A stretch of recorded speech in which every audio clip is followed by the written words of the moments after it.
ओम श्री गणेशाय नमः। सिद्धकुंजिका स्तोत्र छठा अध्याय। धूम्रलोचन वध। मैं सर्वज्ञेश्वर भैरव के अंक में निवास करने वाली परमोत्कृष्टा पद्यावती देवी का चिंतन करता हूँ। वे नागराज के आसन पर बैठी हैं। नागों के फणों से सुशोभित होने वाली मणियों की विशाल माला से उनकी देहलता उदासित हो रही है। सूर्य के समान उनका तेज है। 3 नेत्र उनकी शोभा बढ़ा रहे हैं। वे हाथों में माला, कुंभ, कपाल और कमल लिए हुए हैं और उनके मस्तक में अर्धचंद्र का मुकुट सुशोभित है। ऋषि कहते हैं, देवी का यह कथन सुनकर दूत को बड़ा अमर्ष हुआ और उसने दैत्यराज के पास जाकर सब समाचार विस्तार पूर्वक कह सुनाया। दूत के उस वचन को सुनकर दैत्यराज कुपित हो उठा और दैत्य सेनापति धूम्रलोचन से बोला, धूम्रलोचन, तुम शीघ्र अपनी सेना साथ लेकर जाओ और उस दुष्टा के केश पकड़कर घसीटते हुए उसे बलपूर्वक यहाँ ले आओ। उसकी रक्षा करने के लिए यदि कोई दूसरा खड़ा हो तो वह देवता, यक्ष अथवा गंधर्व ही क्यों ना हो, उसे अवश्य मार डालना। ऋषि कहते हैं, शुंभ के इस प्रकार आज्ञा देने पर वह धूम्रलोचन दैत्य 60,000 असुरों की सेना को साथ लेकर वहां से तुरंत चल दिया। वहां पहुंचकर उसने हिमालय पर रहने वाली देवी को देखा और ललकार कर कहा, अरे तू शुंभ और निशुंभ के पास चल।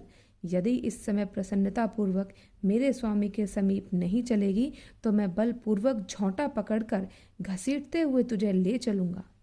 देवी बोली, तुम्हें दैत्यों के राजा ने भेजा है। तुम स्वयं भी बलवान हो और तुम्हारे पास विशाल सेना भी है। ऐसी दशा में यदि मुझे बलपूर्वक ले चलोगे तो मैं तुम्हारा क्या कर सकती हूँ।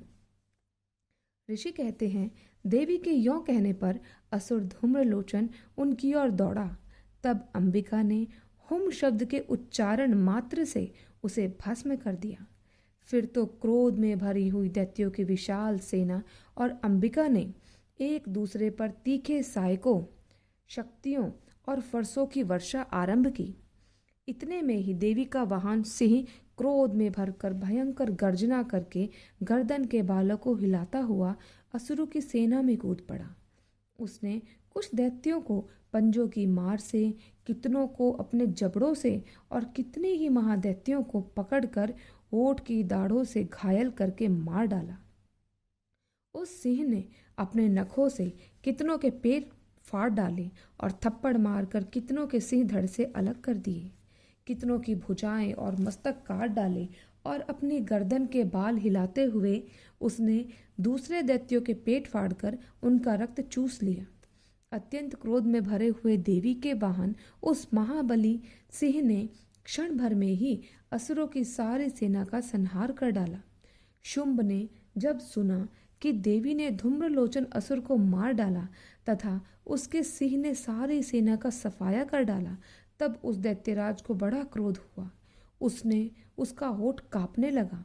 उसने चंड और मुंड नामक 2 महादैत्यों को आज्ञा दी, हे चंड, हे मुंड, तुम लोग बहुत बड़ी सेना लेकर वहां जाओ। उस देवी के झोंटे पकड़कर अथवा उसे बांधकर शीघ्र यहाँ ले आओ।